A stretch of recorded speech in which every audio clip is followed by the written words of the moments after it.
Hello mga kaibigan, so this is Eric Karatikate. So ngayon, isi-share ko po sa inyo yung isa sa mga pinaka-the best saving program ng mga IMG member, ang Kaiser 3-in-1. No? So kahit hindi po kayo IMG member, no? So pwedeng-pwede pa rin po kayong kumuha ng inyong Kaiser saving program. No? So before we formally start, so let me play this video first.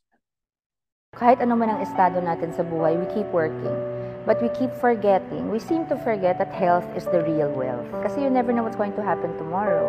Ang mas nangangailangan yung mga lalong nahihirapan. Kung kaya naman nilang maghulog ng paunti-unti, basta meron kayo, may protection ka. Kasi baka yung kinikita mo hindi sapat sa pambili ng gamot. Marami nagkakasakit, mga anak, di ba, o ikaw mismo. Lalo kung ikaw yung breadwinner, nagtatrabaho ka para sa pamilya mo, tapos bigla ka nagkasakit, paano na yung pamilya mo? At kahit nga anong estado, it's one thing off your list ang aalalahanin. Kahit ako, di ba? So, that's why it's important to have it. Kasama ko ang Kaiser, kahit maputi na ang buhok ko. May Kaiser Health Card ka na ba? Sharon Cuneta po, para sa Kaiser. So again, I'm Eric Karatikate, vocational graduate and OFW po dito sa Saudi Arabia since 2015. And I joined IMG last August 2020 and isa na rin po ako sa mga senior marketing director dito sa IMG and isa na rin po ako sa mga associate financial planner and life license underwriter. No, so nakuha ko lang po dito yan, mga credentials dito lang sa IMG. No, so marami tayong matututunan po dito sa IMG. No, so ang pag-uusapan po natin ngayon is yung sinabi ko kanina na isa sa mga the best saving program ng mga IMG members, ang Kaiser 3-in-1. So bakit naging 3-in-1 siya, no? So hindi lang kape ang 3-in-1, di ba? So meron siyang healthcare, meron siyang life insurance and savings. So ito yung ating ultimate Kaiser Health Builder, no? So sabi nga ng ating ambassadress kanina, so kahit maputi na ang buhok mo, may Kaiser pa rin sa tabi mo, no? So ayan. So Kaiser helps you build your solid financial foundation. So bakit po natin nasabi? Diba? So kung makikita po natin, kung isipin natin kung nagbe-build tayo ng ating bahay, sa ano ba yung inuuna natin? Yung bubong or yung pundasyon? O, 'di ba yung pundasyon muna ang inuuna natin? So sa pag-build naman ng ating solid financial foundation, so mag-umpisa din tayo sa baba. Yun yung ating healthcare protection. Ang healthcare protection is isa sa mga napapabayaan or pinapabayaan lang talaga ng karamihan sa atin kasi bakit? Ang rason nila is meron naman ang healthcare na provided ng company na pinagtatrabuhan ko. Kaya hindi na ako kukuha ng Kaiser ko, di ba? So yan ang isang rason. Ang pangalawa is hindi naman ako magkakasakit.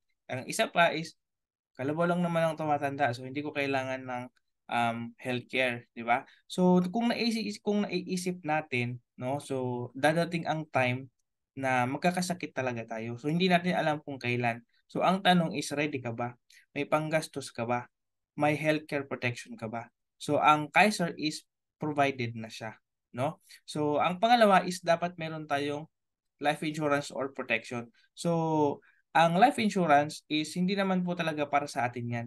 Para sa pamilya natin na maiiwanan natin. Just in case tayo mga breadwinner is mag-pass away. Diba? So yan po ang role ng life insurance sa buhay natin. So kung makarinig kayo ng life insurance is it's because na you are protecting your loved ones. Especially kung may family ka, may anak ka, may asawa ka, 'di ba? So yan, yang life insurance na yan ang magpo-protect sa kanila just in case tayo mga breadwinner is kukunin na ni Lord na. So kahit ayaw pa natin kung talagang kukunin tayo is wala tayong magagawa, 'di ba? So ang kagandahan nito is protected tayo, protected yung family natin, 'di ba? And then kailangan i-manage natin yung ating debt. So and also reduce our liabilities. So kung manage debt, ibig sabihin kung meron tayong utang, saan natin ginagastos yung inutang natin? Ito ba ay panggastos mo panggala, pang pangbili ng bagong gadget, pang bakasyon, 'di ba? Magbabakasyon pero utang naman, 'di ba? So ang hirap, 'di ba? So yan ang tinatawag natin na bad debt. So ang good debt naman is yung mangungutang ka pero pang ninegosyo mo, pang i-invest mo, merong tubo yung perang inutang mo, 'di ba? So reduce liability. So ako mismo is masasabi ko sa sarili ko, impulsive buyer ako dati. No? So kung ano yung mabili ko, kung ano yung gusto kong bilhin is nabibili ko, gusto kong bilhin. Kasi may pera naman akong pambili, di ba? So, yun pala is mali. No? So, unti-unti ko po siya na natanggal. no? Mahilig ako sa sale.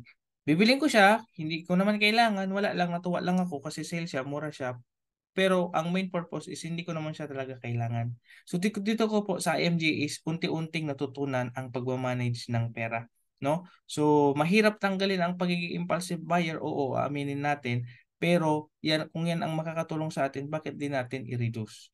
Di ba? So, and then of course, dapat meron tayong emergency fund. So, para saan ang emergency fund?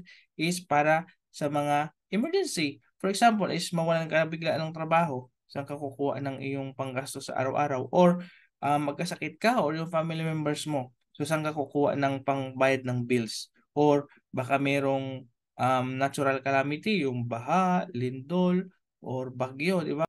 Mas maganda is meron tayong emergency fund at least 3 to 6 months of our salary na nakalaan dyan sa fund na yan para hindi tayo mahirapan. 'Di ba? So, hindi tayo makakautang. Meron tayong aasahan, meron tayong emergency fund. 'Di ba? So, and then last is yung ating build-up savings and investments. So, bakit naman po huli yung ating pag-i-invest? 'Di ba? So, may pera naman ako, bakit di ako mag-invest ng mag-invest?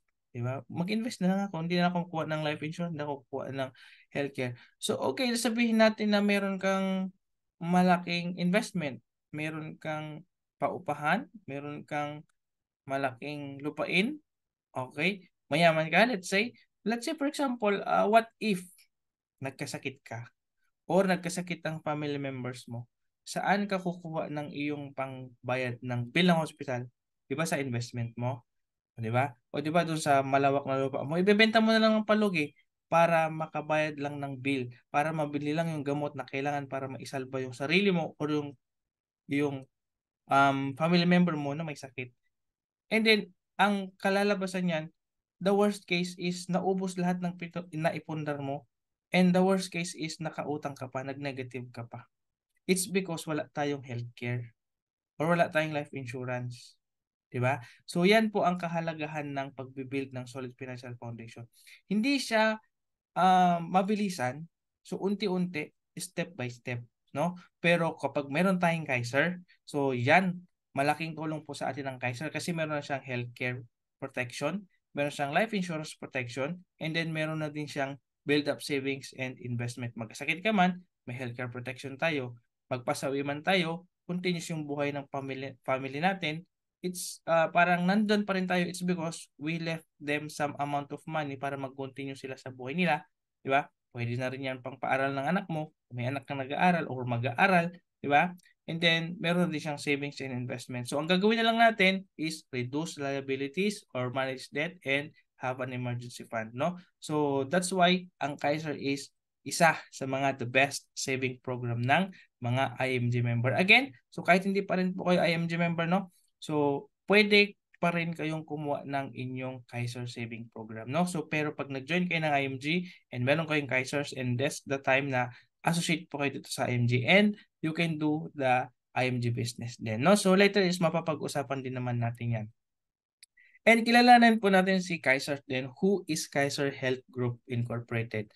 No? So, Kaiser is duly accredited with the Department of Health or DOH and the company is likewise registered with the Securities and Exchange Commission or SEC dated June 8, 2004 as healthcare provider with an authorized capital stock of 160 million pesos, no? So kung inisip natin, may balak ka na magpatayo ng healthcare company.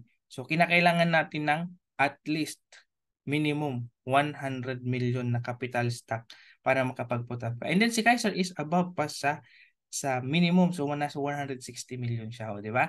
So, it is also registered with the Insurance Commission with license number HMO-2017-04-R. No? And ang ating medical director is si Dr. Leia Uy Yolo, who is an active officer of PAMOC or yung ating Philippine Association of Health Maintenance Organization Companies.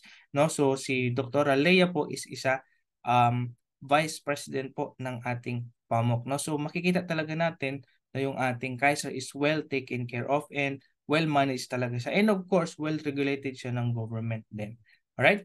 And then, si Kaiser po is meron din mga Kaiser Medical Centers, no? So nakipag-partnership na rin siya sa SM, sa Robinsons, no? Kasi kung magagawi kayo diyan, kung sakali na makita nyo ang Kaiser Medical Center diyan, so pwede kayo magpa-check up, no? So ang kanilang major services is yung ating executive check-up, and meron tayong annual physical exam, and then consultation and prevention care, pre-employment medical, so meron din siya, and family care, di ba? So and patuloy pa rin siya na nag-expand, no? Or meron kayong malapit na Robinsons Galleria dyan, so check natin, baka meron ng Kaiser dyan, no? So nag-update din naman po tayo. And sino po ang mga Kaiser clients natin? So ang Senado, ang Court of Appeals, ang Supreme Court, ang PEZA or yung ating Philippine Economic Zone Authority, and ang ating mga Philippine Coast Guards, no? So, 'di ba, government agencies nga. So, tiwala sila sa Kaiser. So, what more tayo, 'di ba? So, pwede rin naman tayo kumuha ng ating Kaiser Saving Program. So, bakit naman hindi kung makakatulong naman ito sa atin at saka sa pamilya natin, 'di ba? So, maganda talaga na meron tayong Kaiser Saving Program. So, ang Kaiser is tinatawag natin na total solution.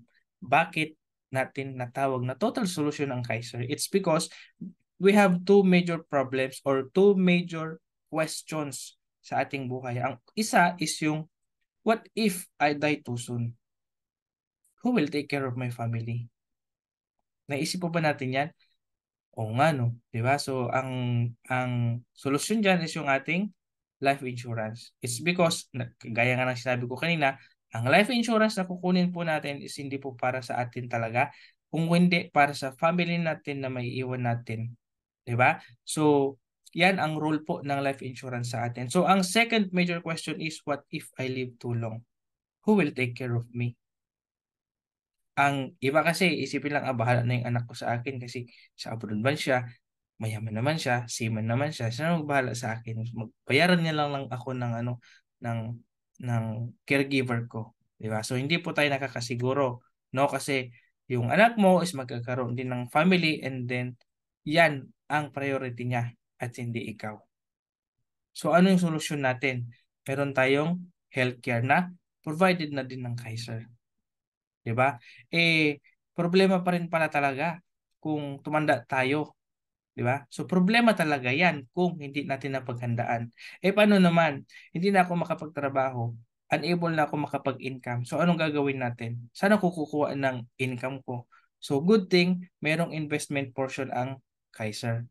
So para ka na rin diyan nagpe-pension pag age mo na, o nag-retired ka na, then matured na din yung Kaiser saving program mo, yung investment mo, and then that's the time na para ka na rin nag-i-income. So, harvesting time na tayo dyan. So, sa ngayon, habang kukuha tayo ng Kaiser, that is our saving program, or yung ating saving time muna, no, di ba? So, pagka nag-retire na tayo, then that is the time naman na mag-harvest na rin tayo, di ba? So, hindi tayo aasa kung kani-kanino, lalong-lalo na sa charity, di ba? So, mas maganda talaga na magkaroon tayo ng ating Kaiser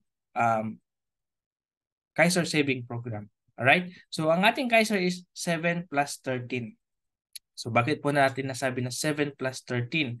No? So, fixed ka lang na 7 years magsisave, and then 13 years na mag-wait tayo sa ating maturity period, no? So, 7 years fixed, no? So, kung tutuusin mo, pwede ka naman kumuha ng ating K100 na plan. So, meron siyang contract price na 5,882 every month. So, kung gusto mo nung maka-discount, so dito ka sa annual payment. So, nasa 58,821 lang siya instead of nasa more or less 70,000 siya. Diba? So, nakaka-discount ka. So, ang total contract price po natin is nasa 411,000.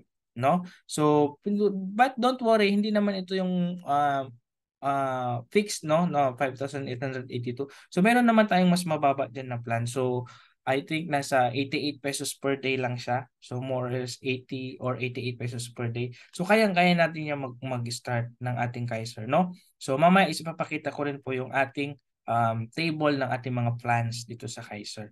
And, during saving period, so ano yung mga benefits natin? So, at least, nakapag-payment tayo ng 1 year sa ating Kaiser, no? So, ibig sabihin, 1 year fully paid tayo, then di ba may remaining pa na 6 years. So let's say nakapag 1 year ka na, so ito na, meron ka ng free annual physical exam, then meron ka ng dental benefit, di ba? So waiver of installment due to death or credit of life. So just in case mag-pass away tayo, no? So yung ating life insurance coverage is matatanggap ng ating beneficiary, no? Matatransfer din sa kanya yung ating Kaiser plan, no? And then waiver of installment due to disability, kung halimbawa ma-disable tayo, hindi tayo makapagtrabaho, wala tayong income, no? So mawi-waive natin yan siya. Then inpatient benefits, so yun po yung ating hospitalization. Number 6 is members choice of room and board. So meron kang libreng room and board. So magde-depend po yan sa ating Kaiser plan, alright? And then number 7 is annual benefit limit. So nasa 60,000 siya kung kay 100 pataas yung iyong kukunin na plan. And then number 8 is meron ka na ring life insurance up to 20 years. So covered ka na rin yan siya. And then kung ma-accident tayo due to death is covered na rin tayo ng ating life insurance ng 20 years. So magdo-double yun siya kung ang cost of death natin is by accident. Alright? And then number 10 is yung ating lifetime network access over 1,000 hospitals and over 2,000 doctors as long as you have funds, no? Ayan. And then during naman sa extended period, yung from the 8th year to 20th year, no? So ito naman yung ating mga benefit. So number 1 is yung ating inpatient benefit or yung hospitalization, nandyan pa rin. And then meron tayong outpatient benefit, yung consultation and check-ups. And then covered na rin po yung mga pagbubuntis ng mga kababaihan, no? And yung ating pre-existing illness, so covered na din siya. Cancer man yan, asthma man yan, diabetes man yan, no? So covered na rin siya mga dreaded diseases. And number 4 is yung ating investment of 10% yearly compounding interest. Yan. So dyan na po mag-start yung ating saving o yung ating extended period, dyan na mag-start yung ating savings na mag-grow. So from the 8th year to 28th year, so that is 13 years. So ang bilis lang ng 13 years, guys, no? And then number 5 is waiver of installment due to death or credit of life. So nandyan pa rin siya. And then number 6, covered pa rin yung ating members choice of room and board. Ayan, so waiver of installment due to disability, covered pa din. So meron pa rin tayong life insurance up to 20 years. And then number 9 is nandyan pa rin ang ating dismemberment benefit hanggang 20 years. And then number 10 is nandyan pa rin siya, lifetime network access over 1,000 hospitals and over 2,000 doctors as long as you have funds. Ayan, so makikita natin kung paano naman lumalago yung ating pera sa investment natin, sa investment portion ng ating Kaiser, no? So, let's say kumuha ka ng plan na K100, so automatic yan siya, guaranteed yan siya. So, from the long-term care benefit, upon maturity, meron kang 100,000, guaranteed yan siya kung K100 po yung kinuha mo. And then, 10% niyan, di ba? So, 10,000 ng 10,000 ng 10,000 din nagko-compound siya, yung compounding interest. So, umabot siya ng 269,000, no? So, and then meron din tayong yearly health bonus. So, nag-accumulate na rin siya. So, kasama na din siya na nag-accumulate. And, ayan, so yung long-term care benefit natin. So, upon maturity. And, meron pa rin po tayong bonus, no? So, long-term care bonus upon maturity if no claims during saving period. So, ibig sabihin, kung yung ginamit lang natin is yung ating free annual physical exam, yung ating pagpapabunot ng ngipin na libre naman, pagpapalinis ng ngipin na libre naman once a year. So, kung yun lang yung ginagamit natin, so goods yan siya. So, makukuha natin yung ating bonus na 350,000, no? So, dyan kinuha yung ating, kumbaga yung binayad natin na 411,000. So 85% yan. So yan yung 350,000, no? So kung ito total natin yan siya, so nasa 1.1 million siya. O di ba? Could you imagine? Sino magbibigay sa iyo ng 1.1 million pesos? Yung company mo, yung co-op or yung bangko? What do you think? Di ba? Pag-iipunan ko na lang, sir. Kaya mag-ipon ka dito sa Kaiser. Di ba? So, masasabi ko na hindi ka talaga nagbabayad sa Kaiser, no? So, masasabi ko na nag-iipon tayo dito sa Kaiser. Kasi, ang laki ng ating nabe-benefit. Di ba? Ayan. So, kung mature na yung ating pera, let's say for example, no? Meron kang tatlong option. Ang una, withdraw the entire maturity value. So, makukuha mo lahat yung 1.1 million pesos pero terminated na yung account mo sa Kaiser. It's because kinuha mo na lahat yung funds. Diba? So, option number 2 is you can withdraw only the portion of the maturity value. Pwede rin naman half ng 1.1 tapos yung kalahati is ititira mo sa Kaiser and then yan yung magko-compound. So, pwede din yan siya. And then number 3, option is retain the maturity value with Kaiser and let it continuously grow by 10% yearly. Oh, so meron kang option, di ba? Sabihin natin na option number 3 ang kinuha mo, no? So, pag nag-age 60 ka na, no? So, sa age 60 ka na, so meron ka ng 6.4 million pesos. O, di ba? Or, kung 10% niya, nasa 648,000, no? So, yearly yan na natatanggap mo. Di ba? So, kung gusto mong kunin yan every year, so pwede naman siya. Di ba? And then, kung nag-age 65 ka na, so yung pera mo lumago na siya ng 10.4 million pesos. O di ba? So, ang sarap kaya mag-retire ng ganyang kalaking halaga. Hindi ka na problema kung anong uulamin mo, kung sino mag-aalaga sa'yo, kung may pambili ka ba ng gamot, di ba? So, stress-free ang buhay natin. It's because meron tayong ginawa na makakatulong sa atin sa pagtanda natin. Di ba? So let's say, nasa 10.4 million pesos ang pera mo tapos nakaka-receive ka ng 1 million pesos every year. So yan yung kita lang ng pera mo. Di ba? Yung sa investment mo. O di ba? So that is based on 10% interest rate. No? Ayan. So, Kaiser Long-Term Healthcare Benefits. No? So number 1, no down payment policy. Just in case na ma-hospitalize tayo, then ma-admit tayo, di ba? Ang unang tinatanong naman sa hospital is, meron ka bang health card? Meron ka bang healthcare? So sabihin natin meron Kaiser, meron tayong Kaiser, then i-treat ka nila, no? So no, without down payment, no? So well taken care of po tayo. And then number 2 is annual physical examination. Nandyan po kasali na po dyan yung ating X-ray, ECG, laboratories, and urinalysis, and fecalysis sa dumi, and then complete blood count, pap smear para sa mga babae. So, after 1 year of full payment of the premium. So, at least 1 year ka na naka-save sa Kaiser. And then, number 3 is yung ating dental benefit, yung ating oral health care. No? So, unlimited dental check-ups, unlimited simple tooth extraction, and meron tayong annual dental prophylaxis o yung pagpapalinis ng ngipin, libre yan after 1 year of full payment of the premium. No? So, di ba, sulit na sulit yung ating Kaiser. No? So, number 4 is yung ating basic medical benefits. So, nandiyan ang ating unlimited free consultation with in-house doctors. Yun po yung tinatawag natin in-house doctors, yung mga nasa Kaiser Medical Centers. Ayan, so meron tayong service of accredited physicians, specialists, surgeons, anesthesiologists, hospital's intensive care unit or ICU, and operating room. Ayan. And then number 5 is yung ating hospital room benefit. So, any type of room that goes to your Kaiser plan, so pwedeng exclusive, private, semi-private rooms. No? So, depende po yan siya sa ating Kaiser plan. And so number 6, so yung ating assistance benefit. So the amount of medical assistance limit goes with your Kaiser plan. So let's say kumuha ka ng K45 to K60 na plan. So meron kang 50,000 annual benefit limit, no? So consumable po yan siya, no? So hindi siya converted into cash. Alright? So kung ang plan mo naman is K75 to K100, no? So meron din po tayong nakalaan na medical assistance benefit na 60,000 pesos annual limit. Consumable po yan siya.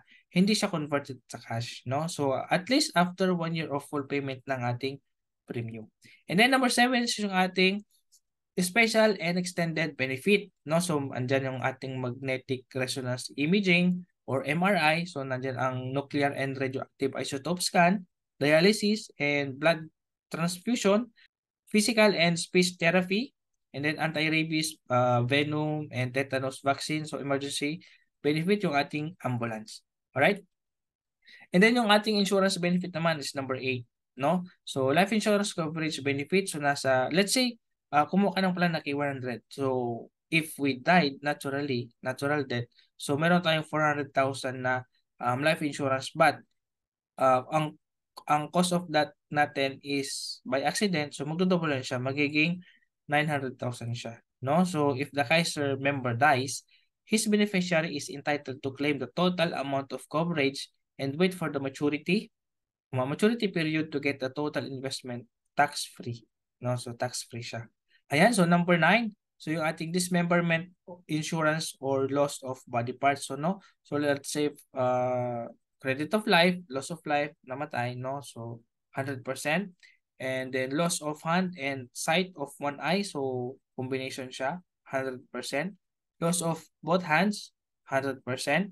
Loss of one foot and one sight of one eye, 100%. Or loss of both eyes, 100%. Loss of sight of one eye, 50%. No? Kung gusto mo ng 100%, lagi mo isa. Dahil joke lang. And then, loss of one hand and one foot, 100%. So, ganito po talaga sa mga life insurance, no? So, bayad lahat ng ating parte ng katawan.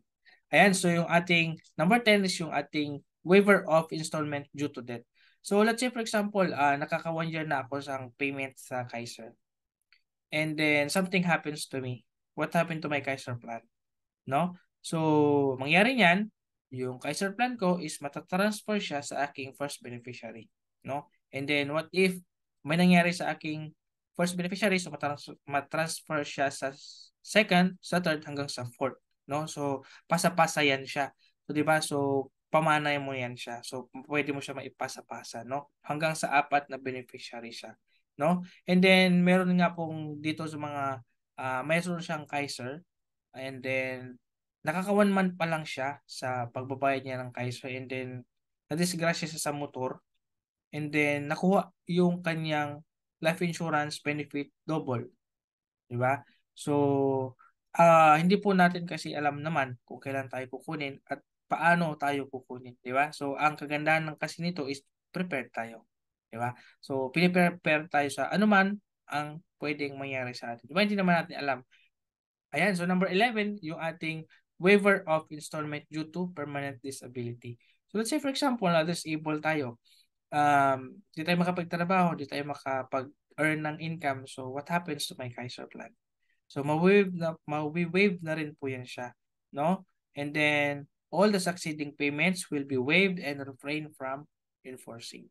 Alright? And then number 12, isa po ito sa mga pinaka maganda na benefit ng ating Kaiser. Why? So ito yung ating family assistance service.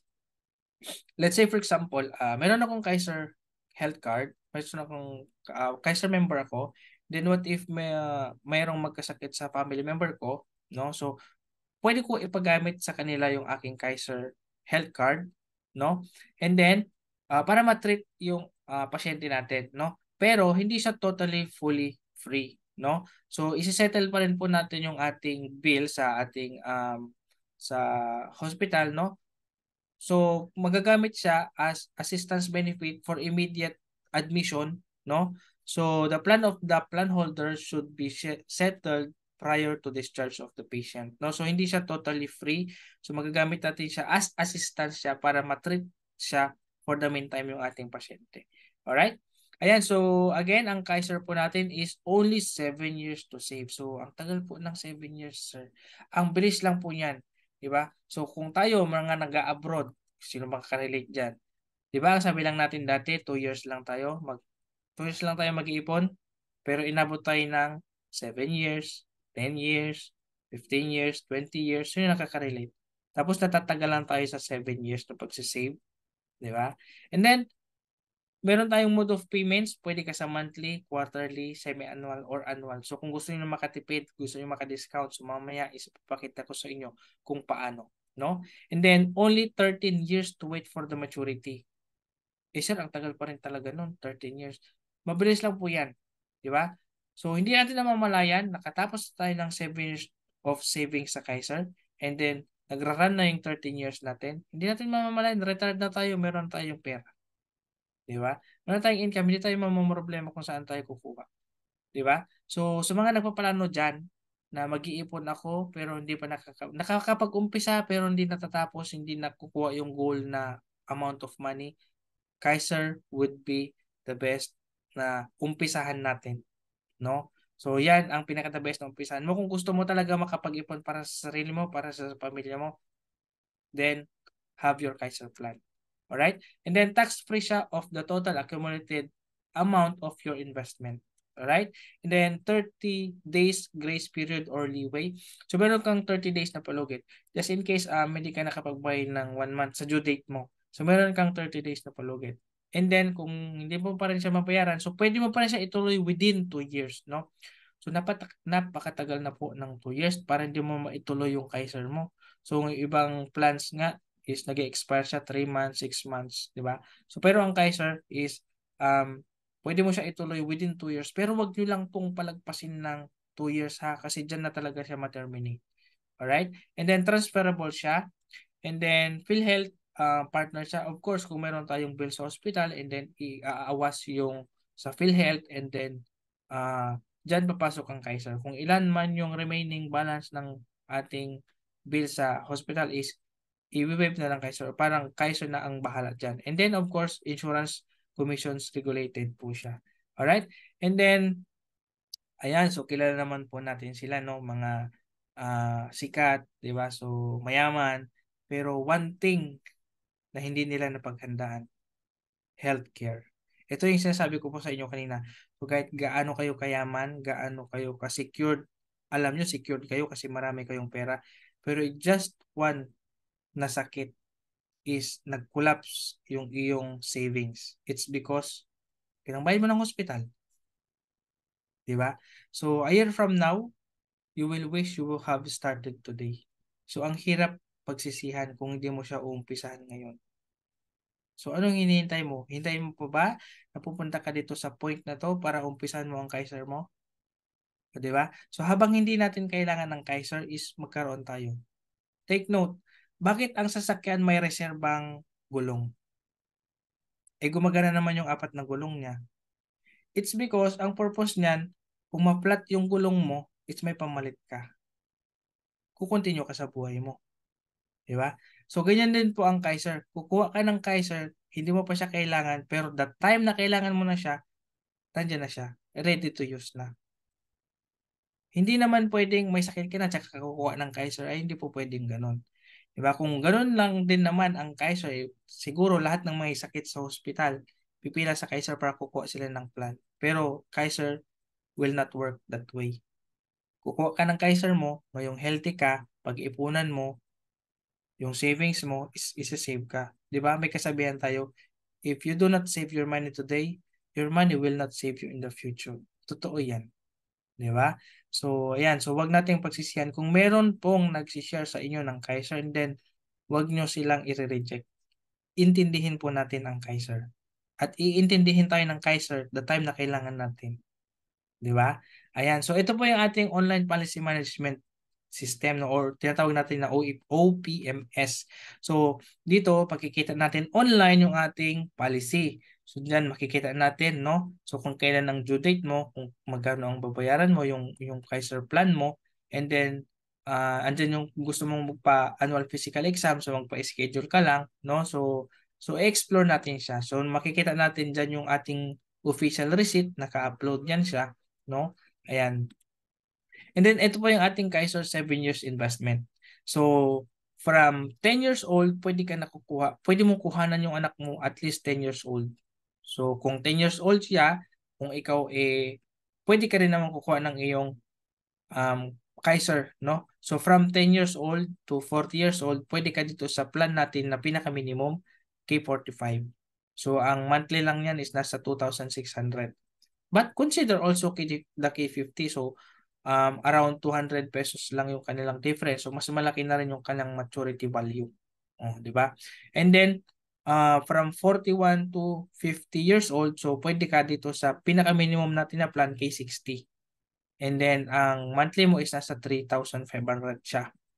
Kung gusto mo maka-discount, dito ka sa ating quarterly. So, maka-discount ka dyan ng kalahating buwan. Baka naman semi-annual is 1 month ang iyong nadi-discount. 19,058. Kung gusto mo maka-discount ng 2 buwan, mag-annual ka. Once a year, 35,000 siya. Diba? So, 2 months ang nadi-discount natin. Diba? And then, from 51 years old to 60 years old. So, K75 ang pinaka-minimum natin. So, nasa 4,400 siya every month. Kung gusto mo maka-discount, then consider quarterly, semi-annual, or annual. Para discount ka ng 2 months. Alright? And then, pero it doesn't mean naman, for example, nasa age 38 ka, ay dito lang ako na plan. Dito ako belong. Hindi po. Pwede kang pumili ng K50, K60, K100, yung ating ideal plan, up to K1,000. Pwede kang pumili. Basta ang pinaka-minimum plan is K45. Right? Sa mga age 40 to 50, 41 to 50, K60 siya, ang pinaka-minimum, pwede ka namang pumili ng K60, K75, K100, pataas. And then from 51 to 60 years old, so 75, K75 to K100, pataas siya. No? Pwede kayo mamili ng inyong plan, no? Ayan. So, again, bago po makalimutan. So, meron tayong policy fee na 500 pesos every year, no? So, every year siya for the whole 7 years. So, let's say, for example, kumuha ka ng plan na 2,900 plus 500 ka lang siya. And then, yung next 500 mo is next year na. Ayan, kung medyo nalilito pa po kayo, no? So, please coordinate with me or yung tao na nag-send sa inyo ng video na to para matulungan po namin kayo. Alright? Ayan, so thank you so much. Again, I'm Eric Aritikit, your financial educator, and pwede niyo po ako i-message sa aking Saudi number, no? So plus 96653-726-4642. So available yun siya sa IMO and WhatsApp, no? So kung may mga tao naman na makakapanood ng video na to sa Pilipinas, pwede niyo rin ako i-message sa aking cellphone number ng Philippines, so 0968-725-0578, no? And then pwede ako email din, no, kung ano man yung iyong concern, may tanong kayo, kung interested kayo na kumuha ng inyong Kaiser, so wag na tayong mag-isip-isip pa ng kung ano-ano, di ba? So ayan, pwede niyo rin po ako i-message sa aking Facebook account. Ayan, so Eric Karatikit lang siya. Ayan. And then for your free quotation, no? So kung gusto niyo malaman yung kung ano yung the best plan para sa inyo, so send niyo lang po sa akin yung iyong name, middle name, surname, and birthday, mobile number, and email address para mabigyan ko po kayo ng official na quotation. Free quotation siya. Ayan. So send niyo po sa akin sa aking email address or send mo sa akin sa aking Facebook account. Pwede na naman siya. Or sa WhatsApp or sa IMO. Alright? So again, kung hindi pa po kayo member ng IMG, pwede kang kumuha ng Kaiser without IMG. Pwede ka rin mag-IMG without Kaiser. So, pero pag pinag-combine mo yan siya, and that's the time na magiging associate ka po dito sa IMG. And meron tayong business. So, we can do the business here in IMG.